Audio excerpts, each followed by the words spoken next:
साहेब AC मध्ये बसणारी पोरं दंगलीमध्ये आज जात नाहीत, जातात तुमची आमची लेकरं, तुमची आमची भाऊ. म्हणून ही कविता, तिचं नाव चल दंगल समजून घेऊ.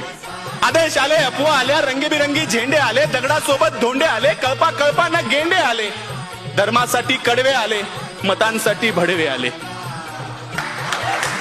दंगल पेटली घरं पेटले, दंगल पेटली घरं पेटले, हलक्या मेंदूचे पेटून उठले, गाड्या तुटल्या, काचा फुटल्या, यात माणसांचं मरण झालं, ब्रेकिंग न्यूजला कारण झालं, पत्रकार घटनेच्या खोलात गेले, घटनास्थळीचे जेलात गेले. त्यांना जामीन द्यायला आलं कोण? झेंड्यावाले का धर्मावाले? आले माय बाप आणि भाऊ. चल दंगल समजून घेऊ, खरं खोटं तपासून पाहू. की हे जे काल झालं, हे जे काल झालं त्यात फक्त गरीबाचं हाल झालं. हे जे काल झालं त्यात फक्त गरीबाचं हाल झालं. पोलिसांना उडकली, त्यात सगळी पोरं अडकली. मग दाखल केस, दाखल शिक्षा, मग कशाची शाळा आणि कशाची परीक्षा. मग पोलीस स्टेशनात गाड्या आला, दंगल पेटवणारा भाड्या आला, त्यांची आपापसात मीटिंग झाली, आतल्या आत सेटिंग झाली, पैशानं कोंडी फुटली, पुढाऱ्यांची पोरं सुटली.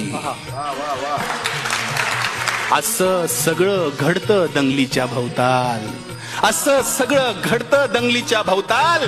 पेटवणाऱ्याची सुटतात, बाकी भाकरीसाठी मवताल. आता जेलात त्यांच्या ढुंगणावर रोज कचून दंडे पडतात. दादा हो, एकदा जाताना साहेबाला विचारा, कोलम कसा असतो, 3rd डिग्री कसा असतो.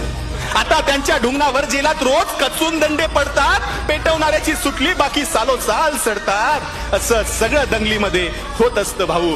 चल दंगल समजून घेऊ, खरं खोटं तपासून पाहू.